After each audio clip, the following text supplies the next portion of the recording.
Waalaikumsalam.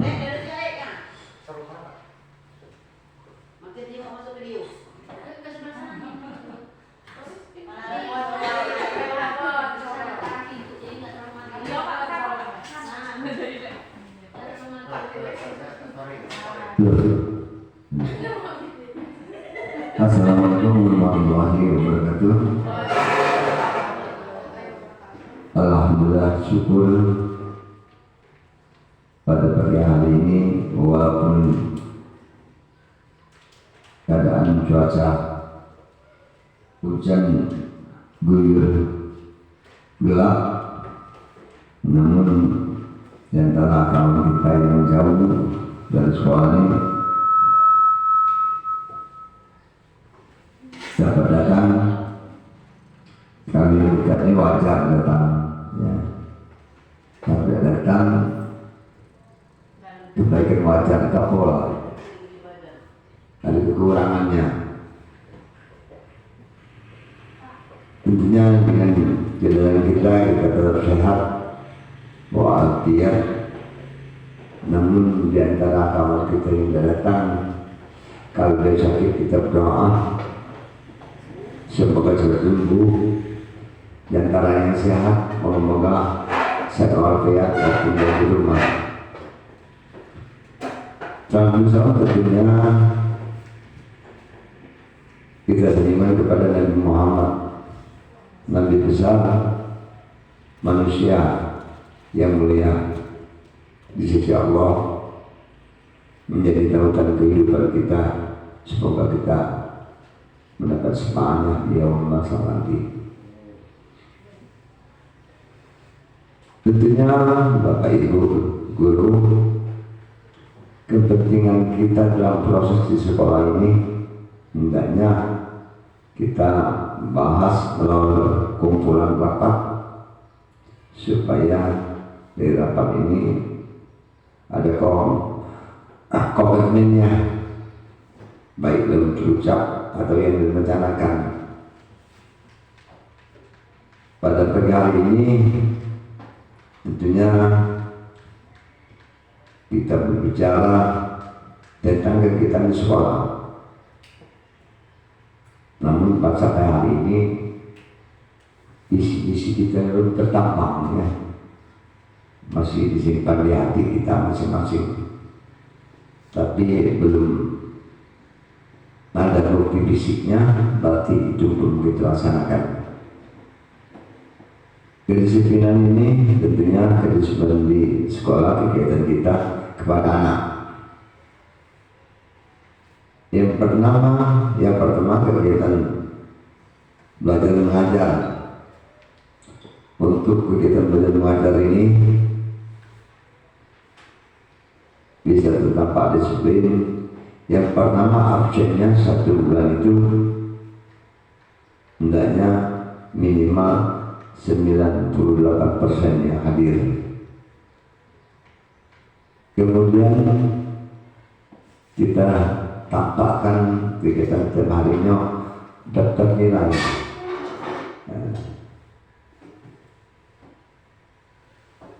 Kemudian dari tema per tema itu anak yang mendapat pelajaran terdampak pada absen itu berapa orang.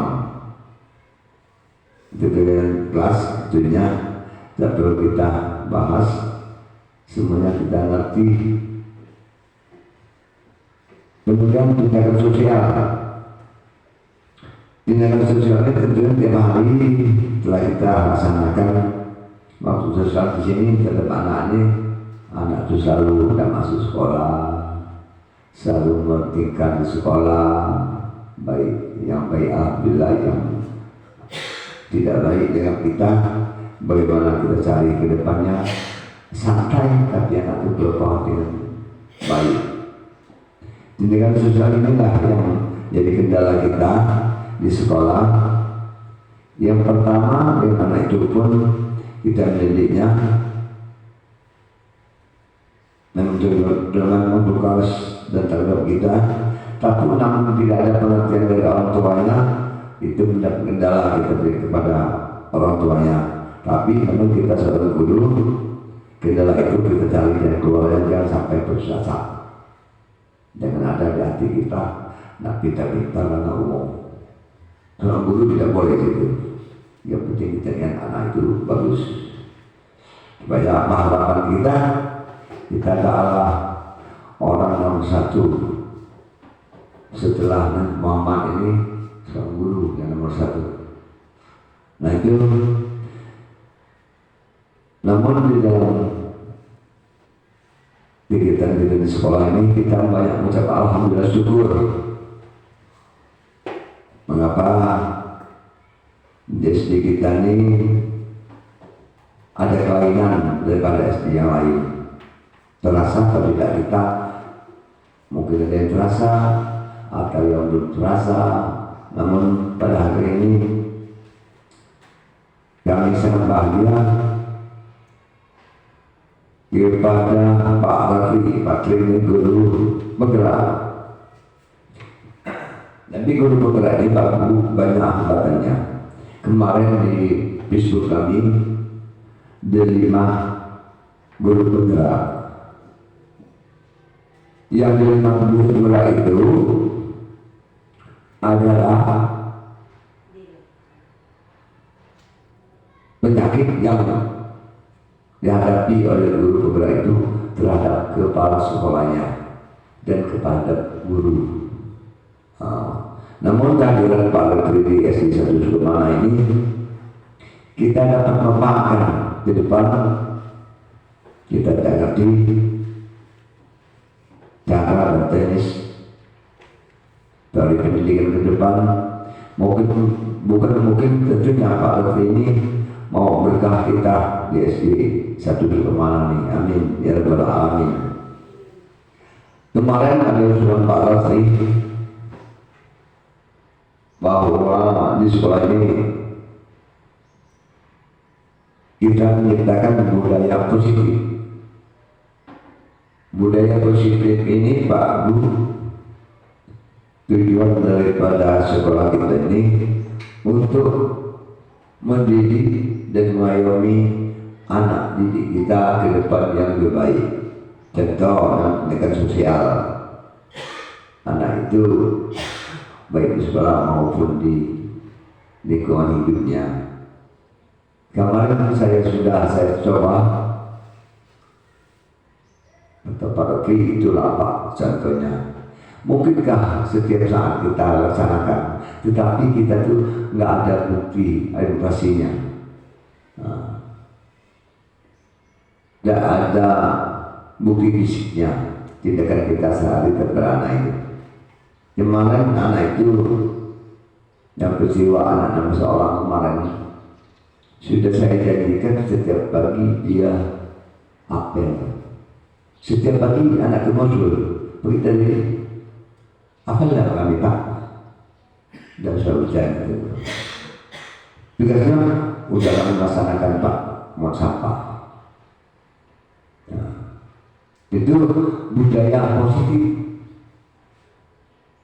Kemudian anak itu nanti pada tanggal 1 Oktober akan kita bagikan buku, 2 buku atau 1 buku. Harapan kita ke depan anak itu akan menjadi orang terdepan di antara kawannya. Itu harapan kita. Namun pada kumpulan kita pada hari ini itu usulan Pak Raffi, dari gagasan beliau kita tangkap dengan baik. Tentunya harapan kita semua SD 1 Sukamana ini lebih baik penampilannya. Silakan pada Pak Raffi.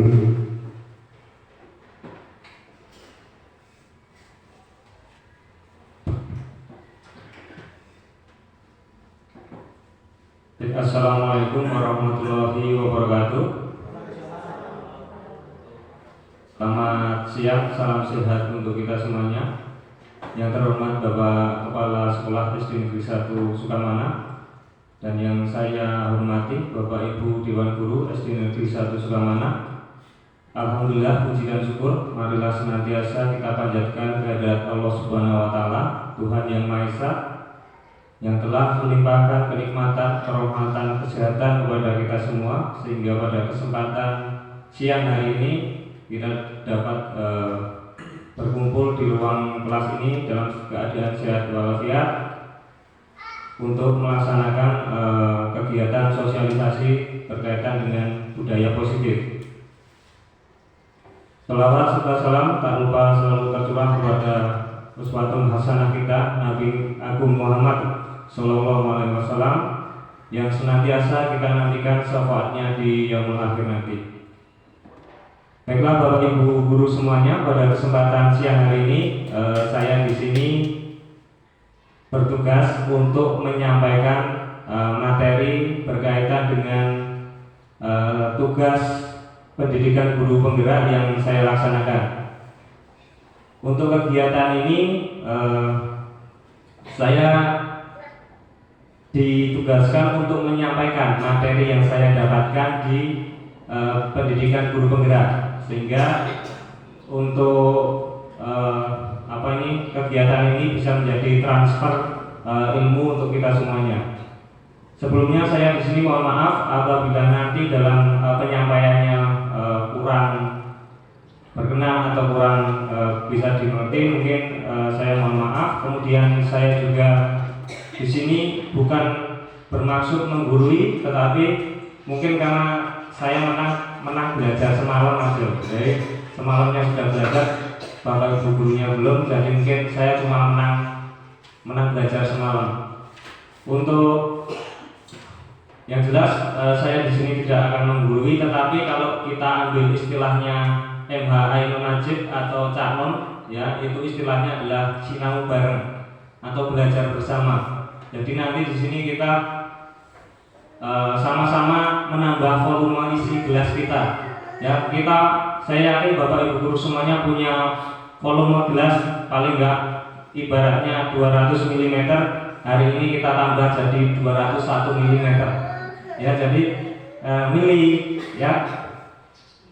mililiter ya. Jadi nanti kita tambah ilmunya sedikit, semoga bisa bermanfaat untuk kita sebagai guru maupun nanti untuk lingkungan sekolah kita. Baiklah, untuk materi yang akan saya sampaikan ini berkaitan dengan budaya positif. Ya, kita ketahui sendiri untuk budaya positif itu budaya itu istilahnya kalau di bahasa Indonesia adalah cara hidup. Jadi cara hidup yang positif, dan kita sebagai guru tentunya ini adalah cara hidup yang positif, yang baik, yang ada di sekolah kita. Ya mungkin kebiasaan terlambat, bajunya belum rapi, berkelahi dan yang lain-lain nanti akan kita bahas di sini. Agar nanti sekolah kita menjadi sekolah yang berbudaya positif, dan itu menjadi kebiasaan kita untuk lebih baik lagi. Baik, untuk yang pertama nanti ini ada pertanyaan tematik, ya istilahnya kayak pancingan untuk kita diskusi. Ini ada 3 pernyataan. Ya, ada 3 pernyataan. Yang pertama, hukuman dapat mendisiplinkan anak. Yang kedua, pemberian hukuman dengan hal positif seperti membaca atau membersihkan halaman sekolah dapat meningkatkan disiplin anak. Yang ketiga, memberi penghargaan dapat meningkatkan motivasi belajar anak. Baik, dari pernyataan pemantik ini, kira-kira pendapat Bapak Ibu semuanya gimana? Setuju atau tidak? Untuk yang pertama, hukuman dapat mendisiplinkan anak. Setuju? Ada yang tidak setuju? Mungkin yang setuju rata-rata setuju ya. Kemudian yang kedua, pemberian hukuman dengan hal positif seperti membaca atau membersihkan halaman sekolah. Setuju juga atau tidak? Setuju. Berarti setuju. Oke, yang terakhir, memberi penghargaan dapat meningkatkan motivasi belajar anak. Setuju? Ya, oke, ini kita kunci dulu jawabannya ya. Untuk Pernyataan ini kemarin saat saya di pendidikan guru penggerak juga sama, rata-rata kita setuju. Ya, rata-rata kita setuju dengan hukuman karena mungkin sudah kebiasaan kita memberi hukuman kepada siswa. Bahkan apalagi saya, ya, entah push up, entah keliling lapangan itu sangat sering, Pak. Jadi, tetapi nanti akan kita bahas di materinya. Ternyata hukuman dapat mendisiplinkan anak ini kira-kira benar-benar bisa terlaksana anak-anak disiplin atau cuma disiplinnya karena takut dihukum. Nah, itu nanti kita bahas. Ya, termasuk ini pemberian penghargaan itu bagus juga atau enggak. Nanti akan ada hasil penelitian terbaru. Baik, untuk materi hari ini ada 6 ya. Yang pertama adalah disiplin positif dan nilai kebajikan universal. Yang kedua, teori motivasi, hukuman dan penghargaan serta restitusi. Yang ketiga adalah keyakinan kelas. Yang keempat, kebutuhan dasar manusia dan dunia berkualitas. Untuk yang kelima, restitusi. Nanti kita akan membahas 5 posisi kontrol kita sebagai seorang guru. Kemudian yang terakhir adalah restitusi. Nah, nanti kita penerapan segitiga restitusi, yaitu penanganan misalnya siswa yang belum disiplin. Baik, masuk yang pertama, disiplin positif dan nilai kebajikan universal. Nah, ini di sini ada kegiatan kepala tangan. Mungkin ada 2 Bapak Ibu guru yang bisa mewakili untuk mempraktekkan hal ini. Jadi ini ada cerita, nanti menyobek kertasnya dipegang. Yang satu nanti Bapak atau Ibu guru yang satu bisa membujuk, bisa merayu, bisa menyuap, bisa membentak, bisa memaksa untuk agar kertasnya itu bisa dikasihkan. Ada yang berkenan mungkin maju? Pak Sugeng coba ya, Pak Sugeng sama Pak Sarwono coba. Silakan maju. Bawa kertas, baik aja. Yang Pak Sugeng yang nulis, Pak Sugeng yang nulis rahasia terbesar Pak Sugeng. Nah, misalnya apa? Kalau tidur ngorok atau apa, dan nanti iya, makanya rahasia. Nanti rahasia itu ketika Pak Sarwono membujuk, ketika Pak Sarwono memaksa, nah diberikan nggak sama Pak Sugeng itu rahasia itu? Atau mungkin nanti Pak Sarwono mengeluarkan uang 1 juta. Nah, kira-kira gimana? Nah, silakan ditulis salah satu rahasia terbesar Pak Sugeng.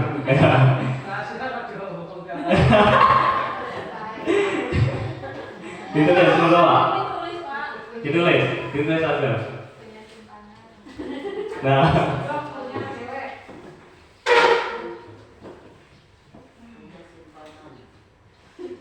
silakan ditulis Pak Sugeng. Bebas. Misalnya rokok habis sehari 5 bungkus, itu.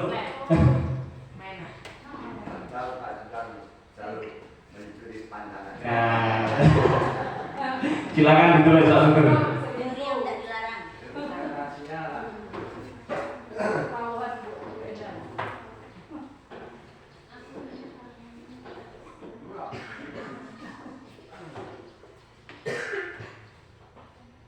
Ya, sambil nunggu Pak Sugeng. Silakan ditulis Pak, ini nanti keburu siang. Tulis apa wae basing Pak, basing. Ya. Ya, setelah makan siang.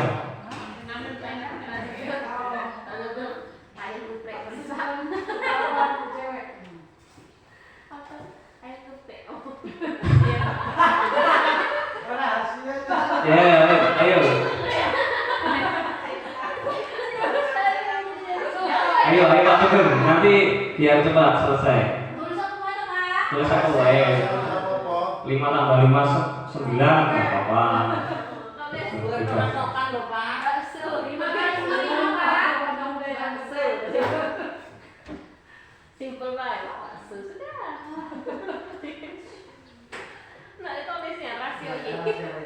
Ya, silakan. Sekarang tugas Pak Sarwono adalah boleh merayu Pak Sugeng, boleh membentak Pak Sugeng, boleh menyuap Pak Sugeng, terserah. Yang penting, nah kira-kira nanti Pak Sugeng itu mau mengasihkan kertas itu atau tidak? Nah, silakan Pak Sarwono. Maju boleh, silakan maju. Iya maju Pak, biar nanti terekam. Ya, kertasnya di bawah. Ya. Oke, silakan Pak Sarwono, gimana caranya membujuk atau untuk mengambil kertas itu? Apa itu yang di tangan? Rahasia. Rahasia. Rahasia lah. Ye. Rahasia. Minta. Masa sama kawan sendiri?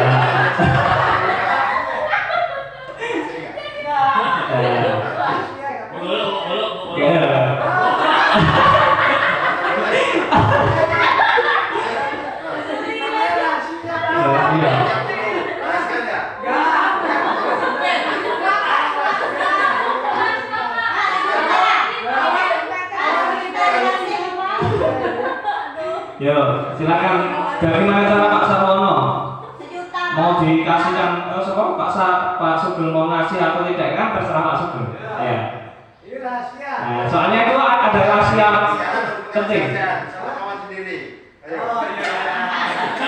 Ya. Oke. Silakan dibuka, dibaca.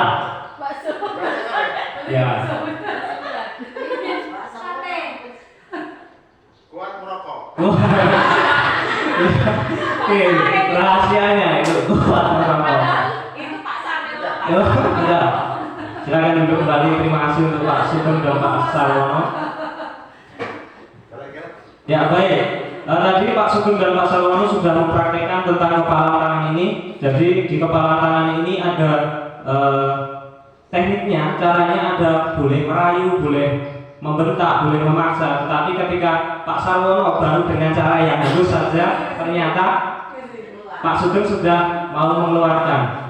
Ya, berarti tidak perlu dipaksa, tidak perlu dihukum, tidak perlu dipaksa dan yang lainnya, diancam pakai golok atau apa. Nah, tetapi Pak Sugeng sudah memberikan. Berarti kontrol dalam dirinya Pak Sugeng itu, ya uslah dia ikhlaskan aja untuk biar Pak Sarwono tahu. Nah, jadi yang mengontrol itu adalah diri Pak Sugeng sendiri. Begitu juga dengan kita, siswa. Ketika siswa kita misalnya datangnya terlambat, kita wah kok datangnya terlambat loh. Dia bohong atau gimana kan? Caranya kita mau merayu atau kita hukum, nanti yang ngontrol kan dia sendiri. Kalau dia cinta sama dirinya sendiri, nggak usah dipaksa pun saya tidak akan terlambat. Ya, itu. Kemudian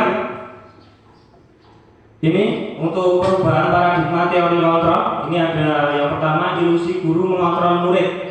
Ya, jadi anggapan kita adalah guru selalu bisa mengontrol murid. Ya, potong rambut harus seperti ini, pakai baju harus seperti ini. Tapi kan yang namanya murid pasti ada kadang-kadang yang wah bajunya harus dilepas karena maksudnya dikeluarkan biar kelihatan keren.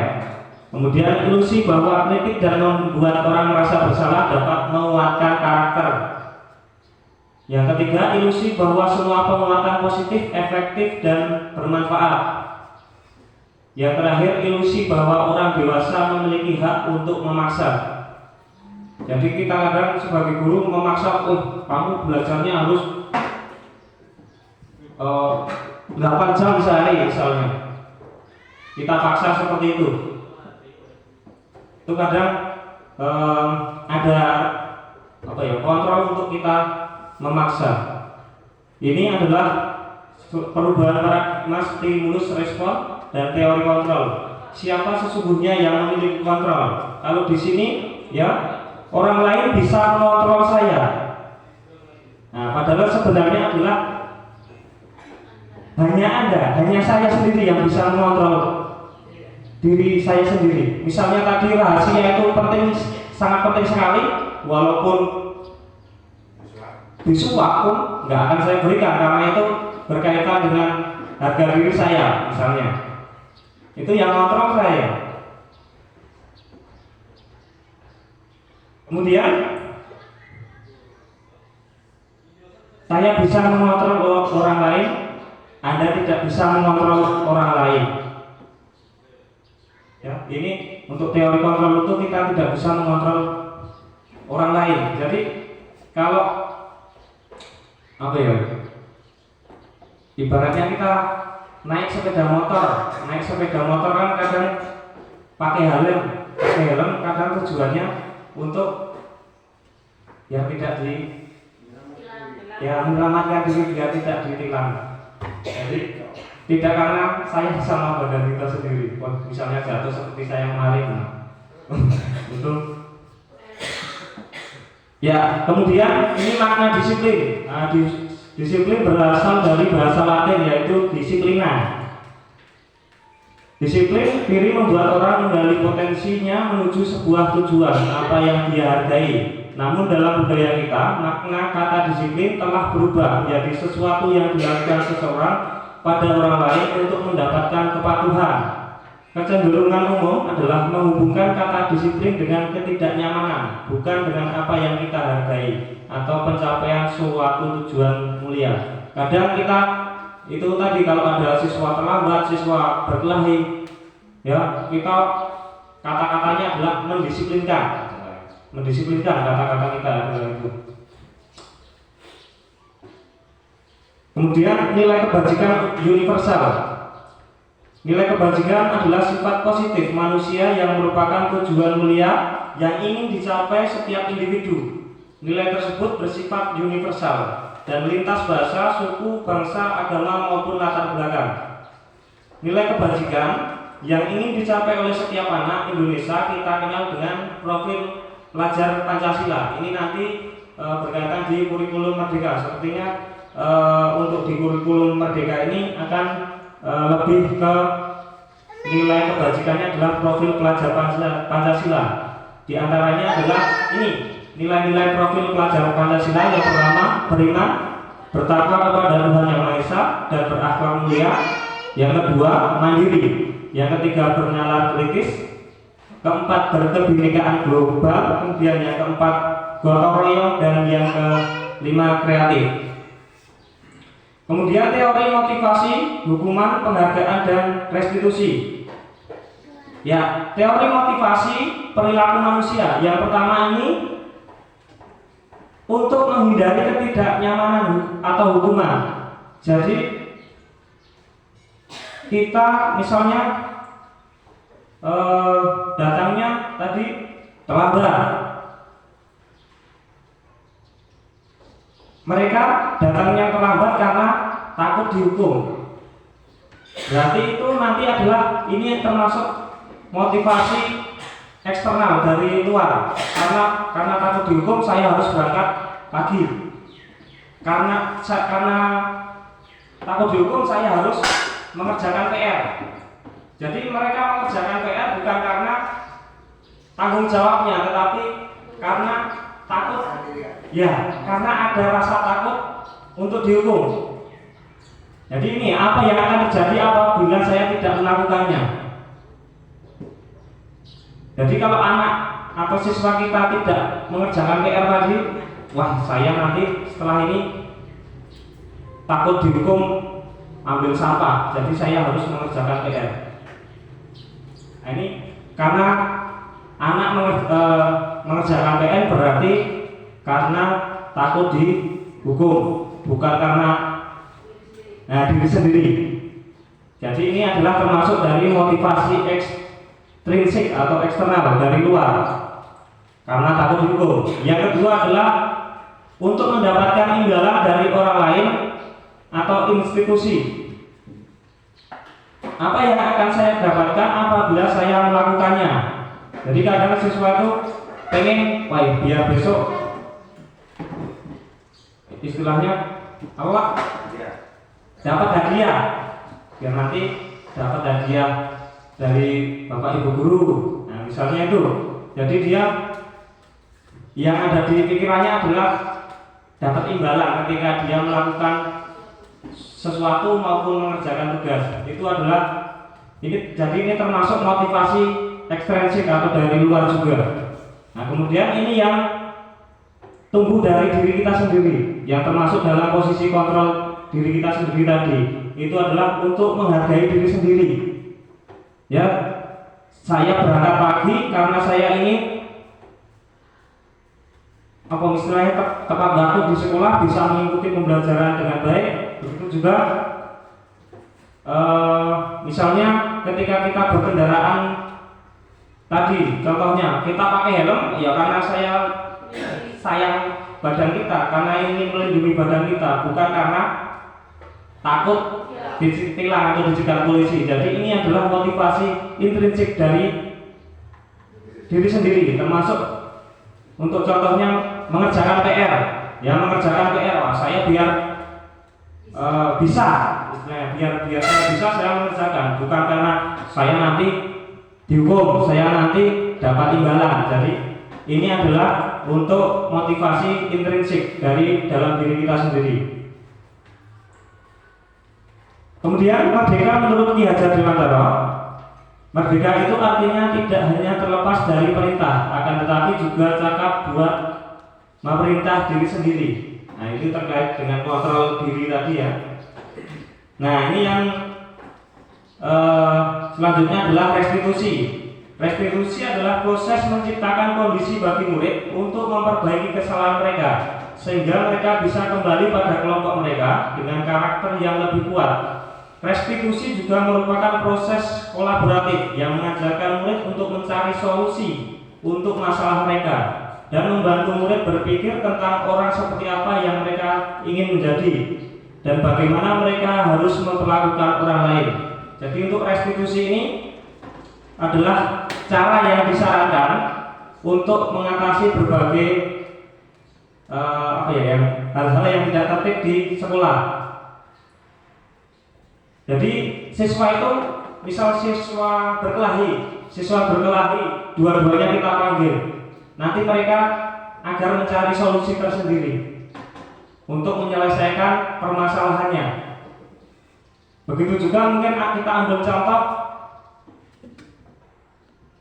mungkin Pak Jauhari kemarin sebenarnya sudah melaksanakan restitusi ini ketika apa itu Pak, yang mau futsal itu ya Pak ya, yang potong rambut itu. Sebenarnya saya salah juga karena waktu itu kan motong mereka itu. Tetapi ternyata Pak Jawa malah menggunakan cara restitusi ini. Ya, di restitusi nanti akan ada beberapa tingkatan caranya. Yang pertama, kalau Pak Jawa kemarin kan, kamu maunya apa? Saya mau ikut futsal Pak, mau ikut sepak bola. Kalau rambutmu seperti itu, yo istilahnya ya tidak rapi kalau dilihat orang lain. Woi, saya siap potong rambut Pak. Berarti dia nggak usah diperintah, sudah saya mau ikut dan saya mau potong rambut. Itu untuk restitusi. Jadi siswa itu memecahkan masalahnya sendiri. Ini untuk ciri-ciri restitusi. Yang pertama, bukan untuk menebus kesalahan, namun untuk belajar dari kesalahan. Yang kedua, memperbaiki hubungan. Yang ketiga, tawaran, bukan paksaan. Ya, jadi, nah ini tadi saya kelas 5A juga. Tadi ada yang potong rambutnya. Ini, nah, di garis. Oh, ini di botak, di botak ya. Nah, saya coba terapkan restitusi ini, ya. Kamu alasannya apa? Potong rambut seperti itu? Ya karena apa? Karena dia pengen kayak temennya. Ada temennya yang seperti itu, tetangganya ternyata. Kemudian seperti itu kira-kira rapi atau tidak? Tidak Pak. Nah, solusinya gimana? Kita cuma menawarkan solusi. Solusimu piye kaya ngono kuwi? Saya siap potong rambut Pak. Oke. Dia menawarkan diri untuk potong rambut sendiri, saya nggak nyuruh. Ya, begitu juga beberapa saya setelah mempelajari ini juga menerapkan restitusi itu hampir 4-5 kali, ya, hampir 4 atau 5 kali ketika ada siswa berkelahi, nah, coba tuh tak terapke yang apa tuh, seperti apa tuh, oh ternyata memang bisa. Sebelumnya, oh, ngamuk saya. Sebelum belajar ini, nek nggak bentak, ngebrok meja, ya, nempeleng. Itu yang sering saya lakukan sebelumnya. Apalagi sebelum 17-an kemarin, woy, ngopak, nah itu. Tapi habis itu saya belajar ini, apa ya bisa? Nah, coba saya terapkan. Ternyata memang bisa. Ketika ada siswa berkelahi, saya tawarkan, ya, solusimu apa? Minta maaf Pak. Kamu, saya juga minta maaf. Ya udah, kalau mereka solusinya minta maaf, udah, nggak usah kita hukum. Kalau mereka dalam diri mereka, yus pengen minta maaf kok. Dia merasa bersalah kok. Ya kemarin sempat 5 kali sama hari ini saya menerapkan itu, coba bicara halus. Cuma yang agak susah kemarin yang kelas 4. Yang kelas 4 tuh nggak mau ngomong. Nah yang cewek sama cewek, nah, cewek sama cewek itu nggak mau ngomong. Yang lain sudah pulang, dia belum pulang. Ya? Dibujuk susah. Wah ini teori ini piye ya? Ternyata ya kita tawarkan tadi, kita memberi tawaran-tawaran untuk dia menyelesaikan masalahnya. Yang keempat, restitusi menuntun untuk melihat ke dalam diri. Restitusi mencari kebutuhan dasar yang mendasari tindakan. Restitusi diri adalah cara yang paling baik. Yang ketujuh, restitusi fokus pada karakter, bukan tindakan. Restitusi fokus pada solusi. Dan yang terakhir, restitusi mengembalikan murid yang berbuat salah pada kelompoknya. Ya, jadi misalnya ada siswa yang terlambat, nah kita tanya dulu alasannya kenapa, solusinya apa biar kalian tidak terlambat. Kemudian kalau dia sudah punya solusi, kita kembalikan lagi kepada kelompoknya, maksudnya adalah ke kelasnya. Yang ketiga adalah keyakinan kelas. Mengapa tidak peraturan saja? Mengapa harus keyakinan kelas? Ya, mengapa kita memiliki peraturan harus menggunakan helm bila mengendarai kendaraan roda 2? Ini peraturan ya. Kemudian mengapa kita memiliki peraturan 3M, menggunakan masker, mencuci tangan, dan menjaga jarak. Kemudian mengapa kita memiliki peraturan harus datang tepat waktu pada saat mengikuti pelatihan. Untuk mendukung motivasi intrinsik, kembali ke nilai-nilai atau keyakinan, lebih menggerakkan seseorang dibanding mengikuti serangkaian peraturan.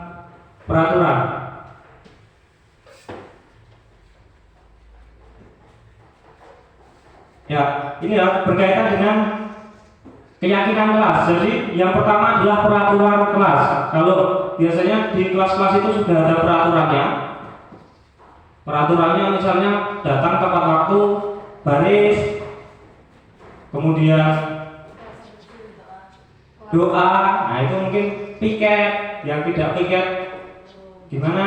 Nah itu pasti biasanya sudah ada peraturannya. Kemudian setelah peraturan kelas, setelah menjadi kebiasaan akan menjadi keyakinan kelas. Ya, saya harus menghormati teman, saya harus menghormati guru. Itu keyakinan kelas. Kemudian setelah itu menular ke kelas yang lain dan menjadi lingkungan positif. Misalnya kelas 6A ini, 6B bagus, disiplin. Kelas sebelahnya ikut, kelas sebelahnya ikut. Jadi nanti seluruhnya akan menjadi budaya positif satu sekolah. Ini sama untuk keyakinan kelas. Nah, ini adalah contoh. Yang hijau ini kira-kira peraturan atau keyakinan. Yang hijau, ini kesepakatan kelas, datang tepat waktu, mengucap salam, menjaga kebersihan sekolah, berdoa sebelum dan sesudah kegiatan, aktif dalam pembelajaran. Ini kira-kira peraturan atau keyakinan? Ya, yang ini adalah peraturan. Kemudian yang ini adalah keyakinan. Kami guru dan murid yang saling menyayangi. Jadi itu nggak usah ditulis, harusnya sudah dalam diri kita. Saya harus menyayangi, saya harus menghormati guru. Kami murid yang semangat belajar. Yang ketiga, kami murid yang peduli dengan teman-teman. Itu adalah keyakinan kelas. Ya, ini untuk tabel keyakinan kelas. Nah, ini ada yang terlihat, terdengar, berperilaku. Yang terdengar biasanya ini, yuk saya bantu, kita bisa selesaikan ini. Kemudian tolong ya, permisi, itu terdengar. Kemudian kalau yang terlihat adalah berempati terhadap perasaan orang lain, memegang barang milik orang lain hanya dengan izinnya, mendengarkan dengan seksama, itu yang terlihat. Kemudian untuk berperilaku, contohnya adalah tersenyum, memberi salam, hormat, jabat tangan. Itu untuk contoh keyakinan kelas.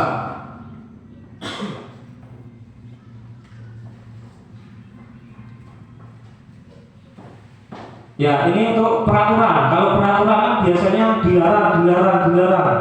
Ya, kadang dilarang buang sampah. Nah, ini kita untuk keyakinan kelas itu diharapkan untuk mengurangi kata-kata dilarang. Jadi misalnya dilarang buang sampah, nanti di keyakinan kelas kita buatnya buanglah sampah pada tempatnya. Ini untuk beberapa contohnya. Misalnya dilarang menggunakan narkoba, ya udah, nanti itu berkaitan dengan kesehatan. Tinggal kita olah lagi kata-katanya.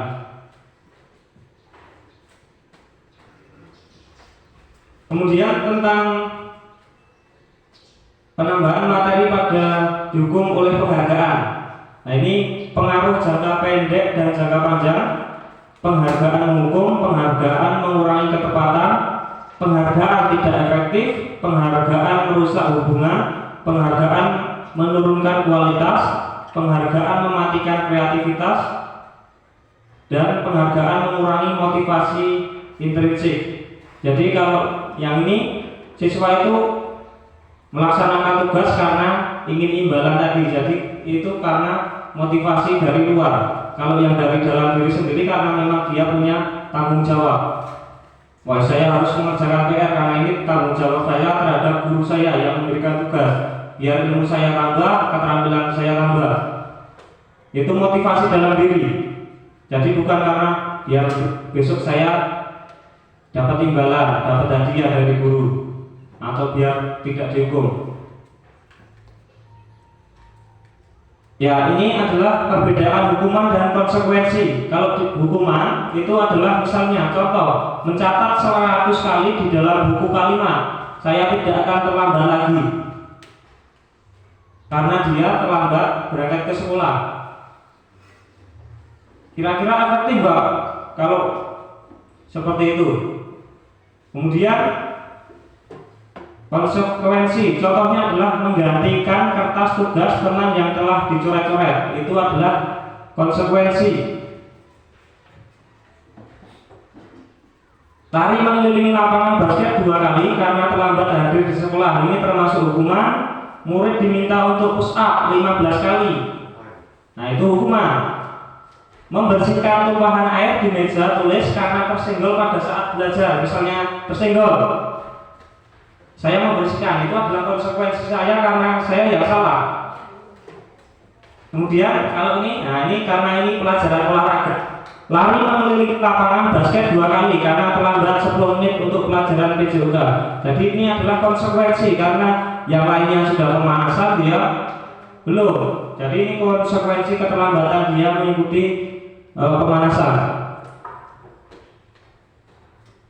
Ya, ini untuk perbedaan hukuman dan konsekuensi. Jadi untuk hukuman itu sesuatu yang menyakitkan harus terjadi. Ya, kadang suruh push up, kadang dijewer. Ya, untuk konsekuensi itu adalah sesuatu harus terjadi. Hukuman, nah itu membuat anak fisik maupun hatinya itu sakit untuk jangka waktu yang lama. Kalau konsekuensi membuat anak merasa tidak nyaman dalam jangka waktu yang pendek. Hukuman itu justru membuat anak membenci dengan kedisiplinan. Ya. Kemudian untuk konsekuensi, anak menghargai disiplin. Ini jadi perbedaannya untuk hukuman dan konsekuensi. Tinggal nanti kita penerapannya gimana. Untuk paksaan, hukuman itu termasuk paksaan. Yang konsekuensi stimulus tanggapan. Lanjut. Identitas gagal hukuman, identitas sukses, konsekuensi, dan restitusi. Nah, ini berbagai perbedaan hukuman, konsekuensi, restitusi. Hukuman itu membuat tidak nyaman murid untuk jangka waktu yang panjang. Konsekuensi jangka waktu pendek. Kemudian kalau restitusi yang saya sampaikan tadi itu menguatkan untuk murid dalam jangka waktu panjang, karena anak kita suruh untuk memecahkan masalah sendiri, kita suruh anak mencari solusi dari permasalahan mereka.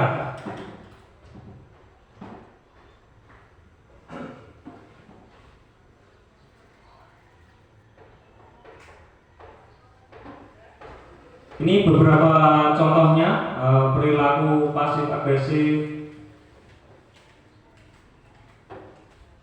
Nah, ini hukuman. Awas kalau dilakukan lagi ya, nanti awas kamu. Nah, itu kadang kita yang memberi ancaman. Saya sering seperti itu. Ya, mungkin awas awas kamu. Nah, tidak tekel. Awas kamu. Nah, lakukan, kemudian kalau netral lakukan apa yang saya katakan. Itu kata-katanya. Kemudian kalau restitusi ya, biar anak itu yang mikir solusinya sendiri. Apa hal ini yang sesungguhnya ingin kamu lakukan? Iya, alasannya kenapa? Nah, biar mereka mikir, jangan jutekan kamu harus gini, kamu harus gini. Ya. Kalau hukuman modelnya paksaan. Ya kita paksa dia, push up, sit up, keliling, nyapu, nyuci, ngepel, bersih WC. Itu untuk mode paksaan. Kemudian untuk restitusi kita lebih dengan teori kontrol, yaitu teori dari diri mereka sendiri tadi. Ya, seperti yang Pak Sugeng tadi. Baik, saya mau menyerahkan lah. Itu karena bujukannya, karena bujukan Pak Sarwono tadi. Ini beberapa contohnya bisa kita lihat untuk hukuman, konsekuensi, dan restitusi. Murid anak belajar menyembunyikan kesalahan. Ya, ini kalau dihukum, jadi anak-anak itu menyembunyikan kesalahan karena takut dihukum. Kemudian untuk konsekuensi, murid anak atau belajar taat peraturan. Kalau yang direstitusi, murid belajar memecahkan masalah. Kebutuhan dasar manusia dan dunia berkualitas. Ya, ini untuk kebutuhan dasar seorang anak atau makhluk hidup. Ya, yang pertama adalah survival. Ini adalah bertahan hidup. Itu adalah kebutuhan dasar yang pertama. Ya, makan, minum itu adalah kebutuhan dasar. Kemudian yang kedua adalah kasih sayang dan rasa terima kasih. Jadi kadang siswa itu cari perhatian karena ingin disayang sama gurunya, ingin diperhatikan sama gurunya. Ini adalah kebutuhan dasar dari seorang anak. Ya, kebutuhan rasa kasih sayang. mungkin di rumah dimarahi terus, akhirnya cari perhatian di sekolah biar dapat kasih sayang dari guru, dari rekan-rekannya. Kemudian ada lagi kesenangan. Kesenangan itu contohnya ada yang jahit-jahit iseng, nah itu termasuk kebutuhan ya. Kebutuhan apa ya? Dia melampiaskan untuk menjahili itu termasuk dalam kesenangan dia. Melampiaskan kesenangan dia dengan usil-usil. Kemudian ada kebebasan, dan yang terakhir ada penguasaan. Penguasaan itu contohnya seorang anak bisa memerintah temannya. Woi, pokoknya jajan, beliin saya jajan. Nah, itu termasuk kebutuhan dasar dia. Woi, biar saya seperti seorang bos. Nah, premannya. Itu adalah kebutuhan dasar berkaitan dengan penguasaan. Ya, ini adalah 5 posisi kontrol. Jadi kita sebagai guru ada 5 posisi kontrol. Yang pertama adalah penghukum. Nah, ini adalah mungkin Bapak Ibu guru masuk yang mana? Nomor 1. Saya juga termasuk. Pak Dura yang mana Pak Dura? Nomor 2. Membuat merasa bersalah. Contohnya gimana Pak Dura? Membuat merasa bersalah. Kalau murid itu biasanya melakukan kesalahan, Ya. kita buat posisi mereka merasa paling bersalah dan sehingga dia bisa menerima hukuman yang kita buat. Ya. Itu adalah contoh konkret dari Pak Dura yang pernah melaksanakan. Saya pun seperti itu ada, ya, sebagai penghukum, sebagai pembuat merasa bersalah, itu yang paling sering saya lakukan.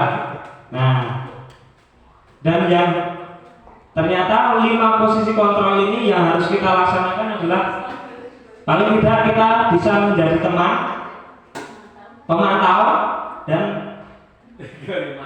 oh iya sama, harusnya manajer. Harusnya manajer. Salah ketik ini. Ngantuk lagi begini. Ya, ini jadi 5 posisi kontrol. Yang pertama penghukum, pembuat merasa bersalah, sebagai teman, kemudian pemantau dan manajer. Yang disarankan sebagai guru adalah pemantau dan manajer. Kita bisa mengatur anak itu untuk memecahkan permasalahannya. Teman tadi dia rekomendasikan ya? Teman bisa juga. Nanti ini contoh-contohnya. Nanti ada contohnya saat yang teman. Penghukum. Guru-guru yang menerapkan posisi penghukum akan berkata, patuhi aturan saya atau awas kowe. Giler.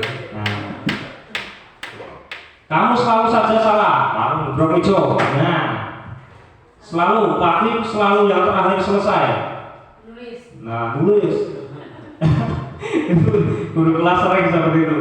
Ya. Guru seperti ini senantiasa percaya hanya ada satu cara agar pembelajaran bisa berhasil, yaitu cara dia harus manut saya. Ya, pokoknya harus manut saya. Itu termasuk dalam nanti teacher center, ya, lebih ke gurunya yang aktif, siswanya cuma nurut, nggak pernah disuruh kreatif untuk ya memecahkan masalah. Kamu harus begini, oh siap. Kamu harus kesana, siap. Kamu harus bersihkan ini, siap. Nah, nah, kenapa gua sambung?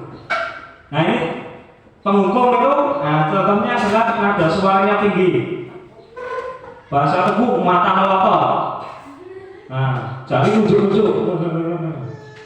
Nah itu untuk contoh penghukum. Saya itu udah coba melotot, tapi ya kalau melotot ya pol-polnya seperti matanya kurang sangar. Kalau Pak Dorong empuk. Ya ini nanti dampaknya adalah kemungkinan murid marah dan mendendam atau bersifat agresif. Bisa jadi sesudah kembali duduk, murid tersebut akan mencoret-coret bukunya. Nah ini contoh, ya. Atau meja tulisnya lebih buruk lagi sepulang sekolah murid melihat motor atau mobil bapak ibu guru dan akan menggores kendaraan. Nah ini dampaknya kalau kita sebagai penghukum. Kira-kira bapak ibu guru yang sudah mungkin puluhan tahun mengajar ada yang pengalaman seperti ini atau tidak? Setelah menghukum siswa, nah tahu-tahu ban motornya kempes. Kira-kira pernah ada atau mendengar cerita dari ada? Nah itu biasanya tingkat-tingkat SMP SMA itu sering sekali. Ini adalah salah satu dampak kalau kita sebagai seorang guru yang hobinya menghukum. Dulu pernah saya dapat cerita dari guru saya sendiri waktu SMP juga seperti itu. Guru saya itu dihadang sama muridnya sendiri, diajar. Waktu itu guru saya cerita sendiri, dia diajar sama muridnya. Karena menghukum. Nggak terima. Itu kalau SMP SMA pasti seperti itu. Tetapi kalau anak SD biasanya nurut-nurut aja. Nah masih ada rasa takut yang sering. Tahu ini gak dulu. Ini dampaknya kalau kita sebagai guru yang hobinya menghukum. Nah ini yang kedua, ini tadi yang Pak Dora sampaikan, membuat merasa bersalah. Kata-kata yang keluar dengan lembut akan seperti, Ibu sangat kecewa sekali dengan kamu. Berapa kali Bapak harus memberitahu kamu ya? Gimana coba kalau orang tua kamu tahu kamu berbuat begini? Nek orang tuamu ngerti. Nah itu yang masih sering kita lakukan. Membuat merasa bersalah, nada suaranya memelas, ya. Halus, sedih, bahasa tubuh merapat pada anak. Berarti Pak Dora termasuk menyayangi sebenarnya. Gimana kalau orang tua tahu ini?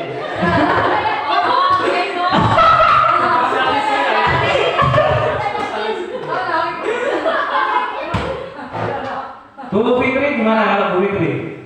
Lebih ke tipikal yang mana? Gak pernah marah. Oh jadi tengah.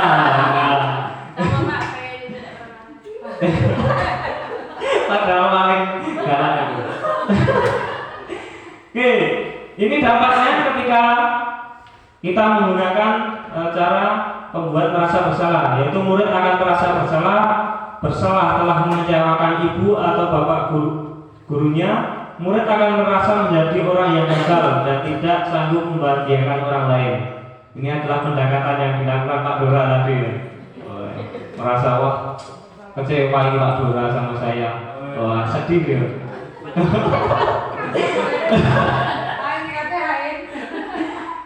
Oke selanjutnya. Nah ini yang Bu Fitri. Ya sebagai seorang teman. Nah mereka akan berkata, ayo toh bantu saya toh. Ojo rame loh, nanti enggak kelas sebelah tuh terganggu. Nanti saya dikira nggak bisa ngajar misalnya. Ayo toh. Wis toh. Terus ayo ingat, kamu ingat tidak bantuan Bapak selama ini? Ya, sudah kali ini tidak apa-apa, nanti Ibu bantu bereskan ya. Nanti terus kamu tak bantu. Itu adalah kita sebagai teman, berarti Bu Fitri seperti itu. Pak Sugeng seperti apa Pak Sugeng? Manajer.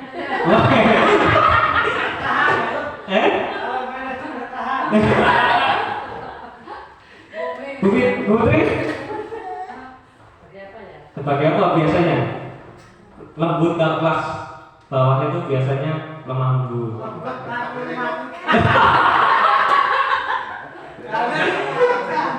Di sana nggak ada pilihan sebagai orang tua. sebagai teman. Nah, mungkin kalau yang di SMP SMA Bisa. ya bisa sebagai teman ya, karena nah, lagi duit. Kalau di SD mungkin agak berat ya. Ya, sebagai teman agak berat. Mungkin lebih ke SMP SMA karena secara pola pikirnya sudah berbeda. Ya, itu. Yang selanjutnya adalah guru. Nah, sebagai seorang pemantau. Nah, ini ada. Siapa kira-kira? Karena dikantong lah. Peraturannya apa? Ya. Ada orang terlambat. Peraturannya apa? Nggak boleh terlambat. Kamu terlambat. Nah, itu adalah pemantau. Jadi di depan. Nah, beda. Topi. Nah, buka. Nah, itu pemantau. Apa yang telah kamu lakukan misalnya dari jauh? Oh, itu kok buang sampah sembarangan. Woi. Nah, itu pemantau. Apa? Perlu ya, itu yang disarankan kita adalah pemantau dan manajer nanti. Ya, ini Guru mantau sekolah ya. boleh. Pemantau tanda suara data bahasa tubuh yang formal. Hasil, murid memahami konsekuensi yang harus dijalankan karena telah melanggar salah satu peraturan sekolah. Guru tidak menunjukkan suatu emosi yang berlebihan, menjadi marah atau membuat merasa berbuat salah. Yang terakhir, manajer. Nah, ini yang kita disarankan sebagai guru adalah sebagai seorang manajer, yaitu guru mempersilahkan murid mempertanggungjawabkan perilakunya, mendukung murid agar dapat menemukan solusi. Nah, ini yang disampaikan di awal tadi. Kita harus bisa menjadi seorang manajer bagi murid. Untuk kepala sekolah mungkin manajer bagi guru, bagi murid, bahkan mungkin lingkungan sekolah kita juga, tetangga-tetangga. Kalau laki kalau Iya. manajer memantau. Ya, itu manajer pemantau teman Hukum juga. penghukum.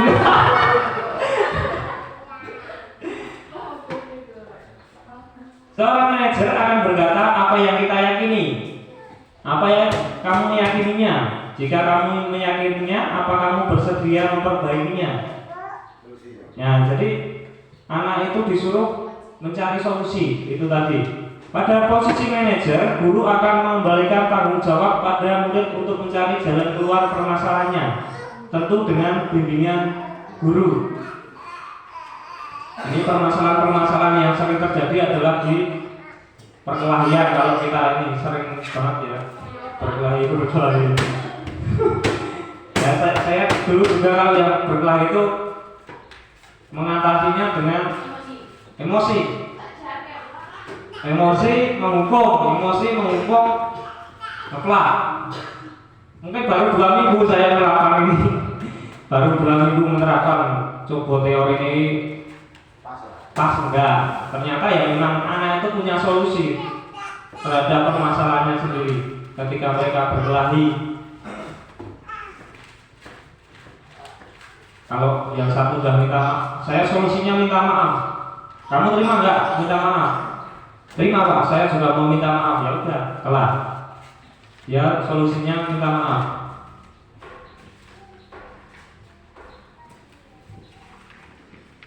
Nah, ini adalah pernyataan-pernyataan yang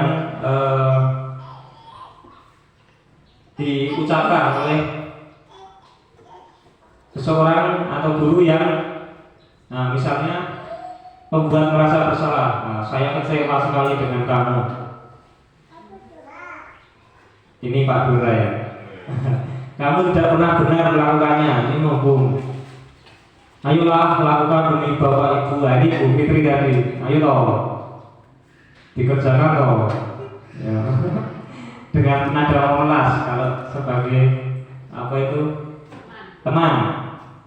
Apakah kamu mau mendapatkan stiker bintang hari ini, ya ini sebagai pemantau. Kemudian kalau sebagai manajer, bagaimana kamu bisa menyelesaikan masalah ini?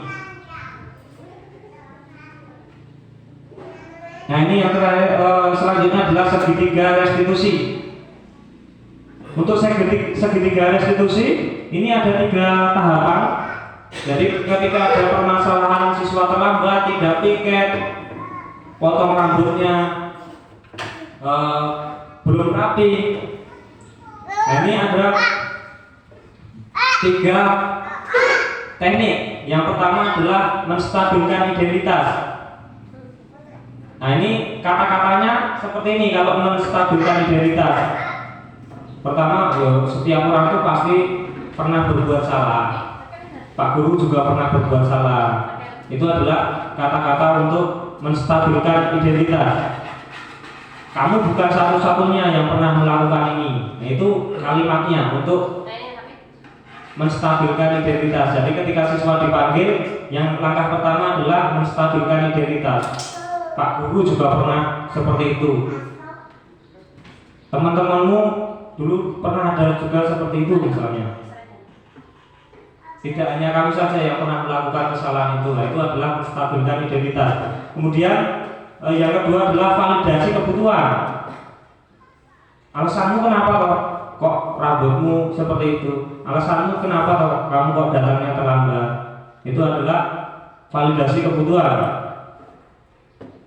Adakah cara yang lebih efektif untuk mendapatkan apa yang kamu butuhkan? Ini contoh untuk validasi kebutuhan. Kalimatnya ketika kita menghadapi permasalahan siswa. Yang terakhir ini adalah menanyakan keyakinan. Nah, kalimatnya misalnya itu, kamu ingin menjadi orang yang seperti apa? Itu adalah menanyakan keyakinan. Jadi ini segitiga restitusi ini 1, 2, 3. Yang pertama menstabilkan identitas, selanjutnya validasi kebutuhan, dan yang terakhir menanyakan keyakinan.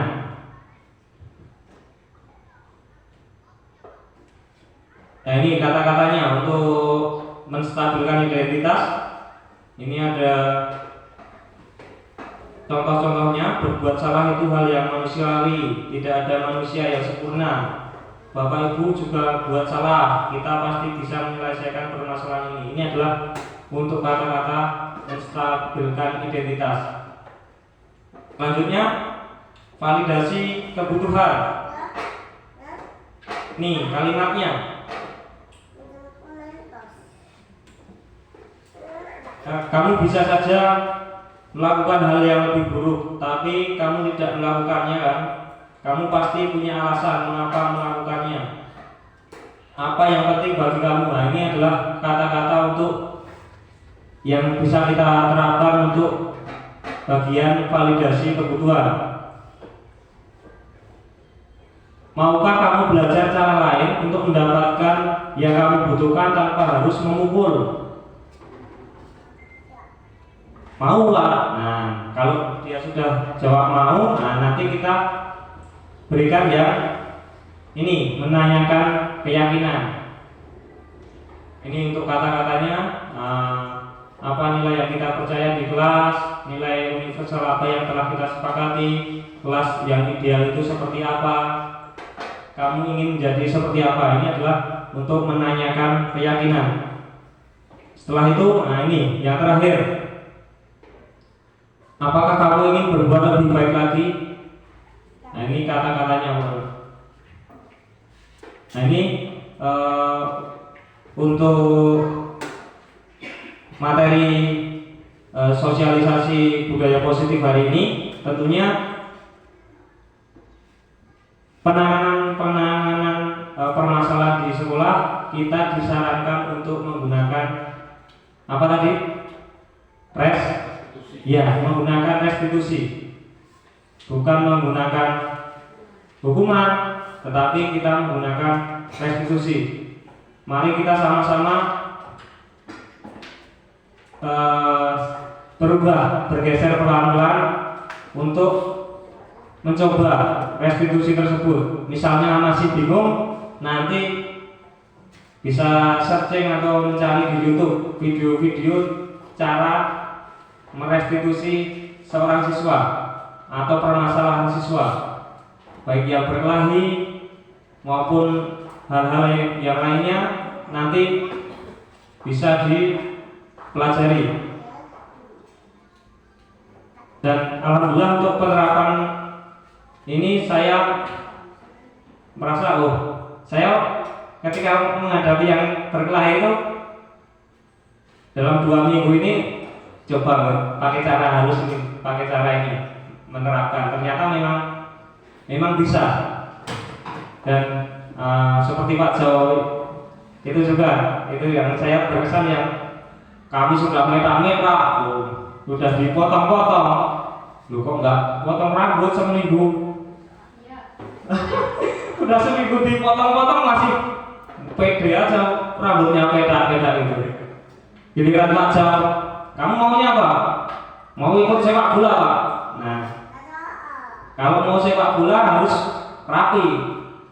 Saya siap potong rambut, ya dia yang menawarkan diri, berarti saya siap potong rambut.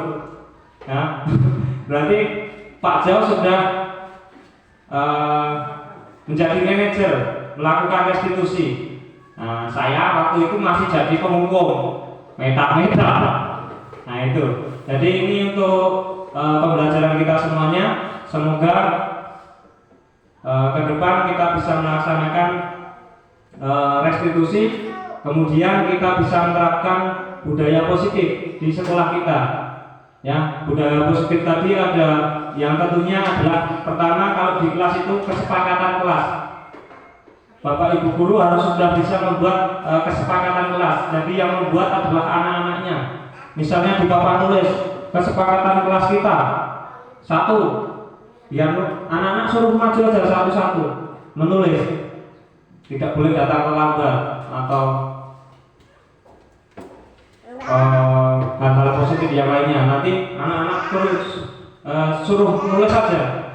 Dari misalnya 20 siswa nulis semuanya, yang kita setujui yang mana. Nah, dipilih 5 atau 10 yang disetujui di kesepakatan kelas tersebut. Misalnya tidak memakai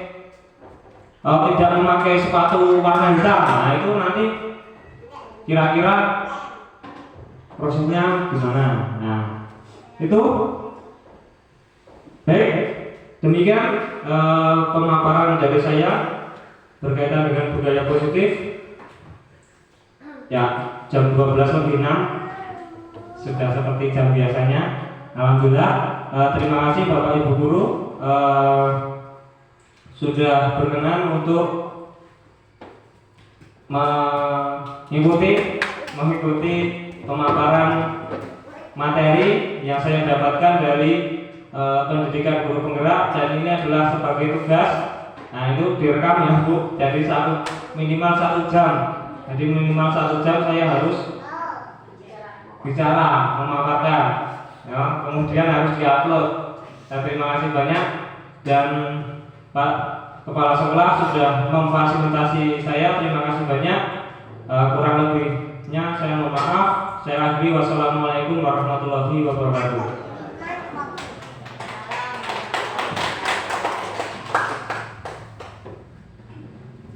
Terima kasih kepada Pak Rodi sebagai guru penggerak. Tentunya apa yang telah disampaikan setiap harinya sudah dilaksanakan itu. Tapi pada pola katanya kita belum nemu. Nah, aku tanya begitu, Rodi. Ini kata anak itu bertindak salah, umpamanya pasangan apapun, pasangan salah. Nah, salah itu namanya tanda kerja. Itu di usia berumur. Orang tidak salah tidak pernah kerja. Kalau anak itu ngomong itu salah, itu tidak boleh. Itu anak jadi mentalnya sama lemah, bukan semangat. Tapi kita katakan yang salah itu tanda kerja. Orang tidak pernah salah tidak pernah kerja. Kalau di yang segitiga restitusi tadi itu termasuk yang menstabilkan identitas tadi Pak. Bagus juga ya. Bagus. Jadi sistematik tindakan kita laksanakan. Tetapi menurut dari paparan para tadi, kita beri yang lebih baik. Nah, yang tidak mau anak itu jengkel atau anak itu berubah dengan sendirinya.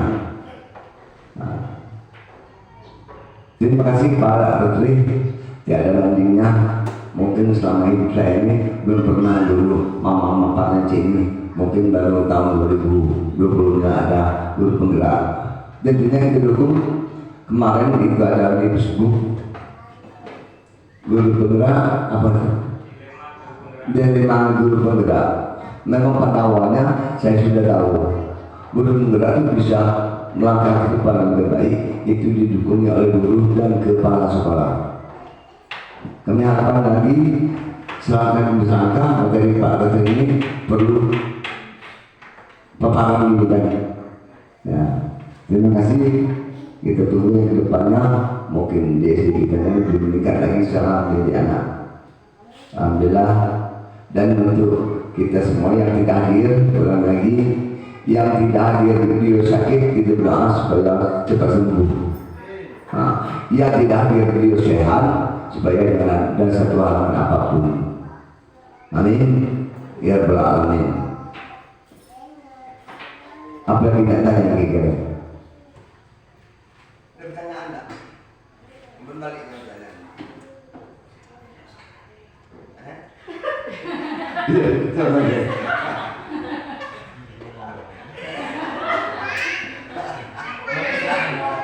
Nanti pertanyaan bisa Iya benar.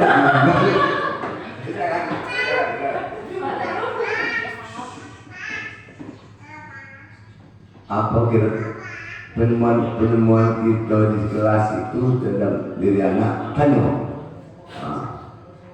Nanti tadi malam Pak Rutri cari jawabannya walaupun belum jawab hari ini mungkin sebentar lagi dijawab. Iya Pak Putri. Nah, tadi yang kita sinau bareng belajar bersama. Jadi misal saya belum pernah mengalaminya atau mungkin jawaban saya belum bisa, nanti guru yang lain. Nah, saling kita berkolaborasi. Saling kolaborasi karena tadi kan saya di awal sinau bareng belajar bersama.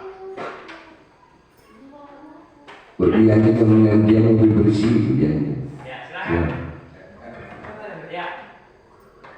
Ini tadi setelah saya mengikuti pada kegiatan ini ya, terutama masalah tadi cara mengatasi masalah dengan siswa, jadi dari segi metode dan cara tadi kan kelainan. Ada yang menerapkan restriksi tadi itu ya, ada yang model sistem, mimpi pemantau dan sebagainya ya.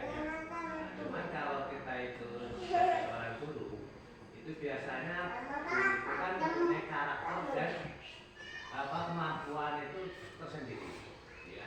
Ada kalanya dia itu memang karakternya itu harus jiwanya jiwa kepemimpinan ya kan, sehingga jiwa pemimpin itu cara mengatasi murid seperti ini caranya ya kan.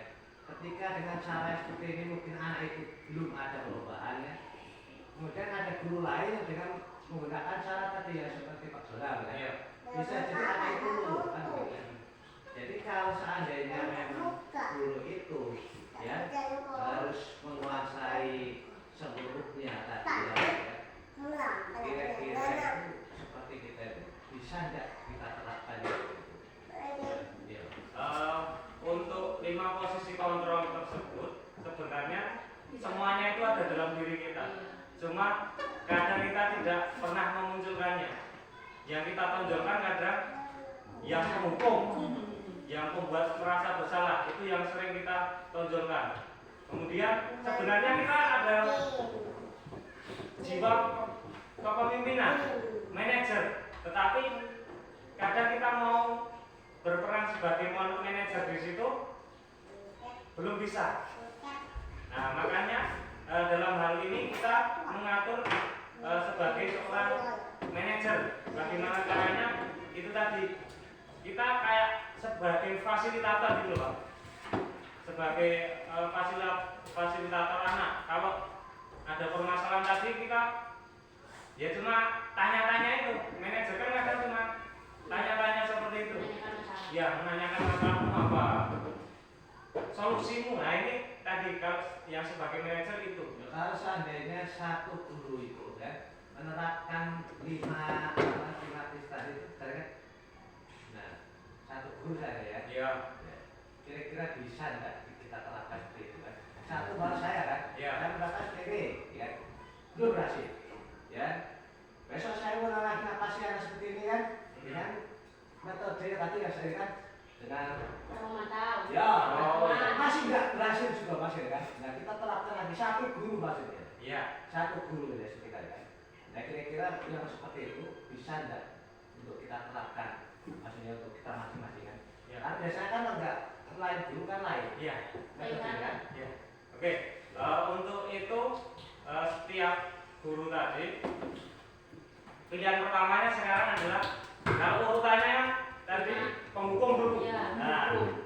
ini urutan pertama kita adalah manajer dulu. Wah, dibalik. Kalau manajer gagal, nah itu turun. Baru penghukum. Nah, baru menghukum. Tetapi siapa tahu nanti di yang kelima tadi apa manajer di pemantau atau teman ini sudah berhasil, berarti tidak perlu dihukum. Tetapi kalau 5, 4, 3, 2 ini gagal semua, mungkin Terakhir.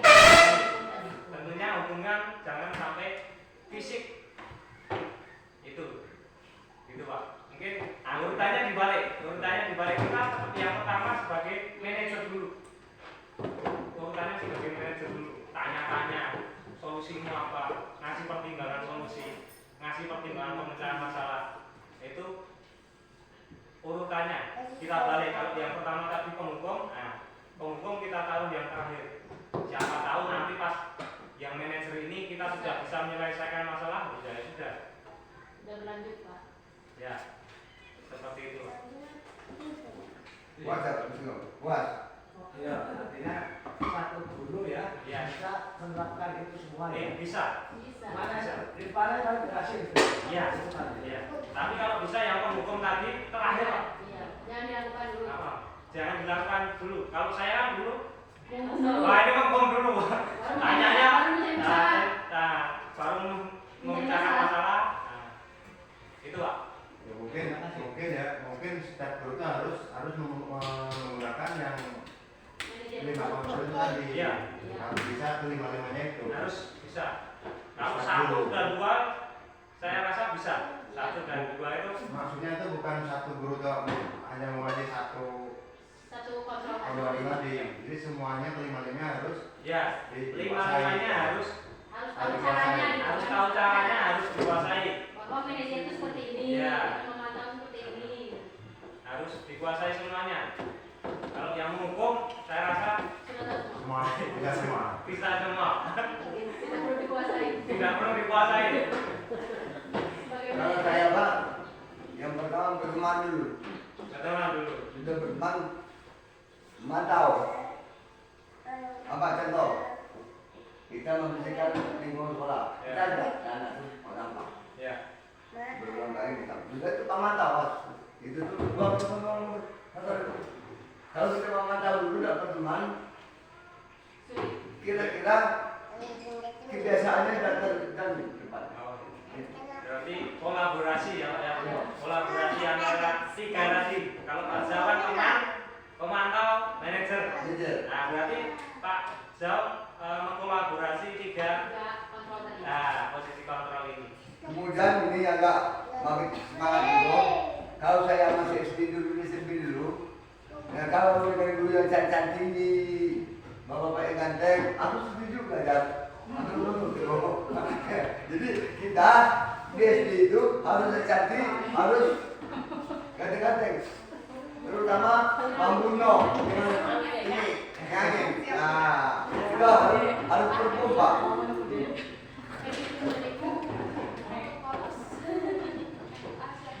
Apa lagi? Ayo. Ayo. Jadi kita ada berbagi. Berkesan. Ibu,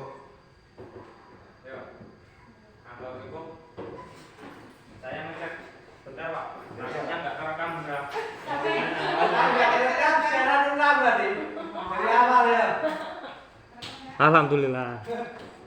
Terekam. Saya ngurang lagi dari awal. 20 menit. Ya, kalau biar. Tapi lebih pergi Mbak. Pergi apa ya Mbak? Minimal. Uploadnya ya mau.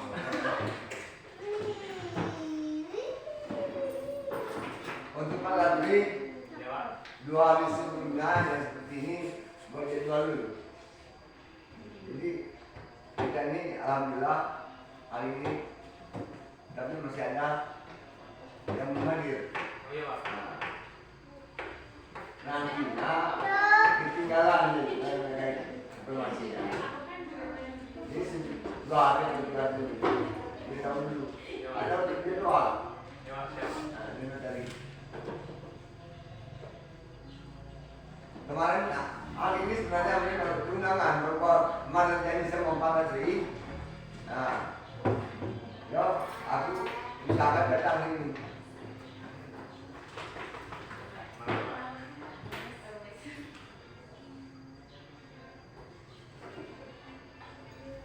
Oke, cukup. Wes. Saya matikan ya. Ya.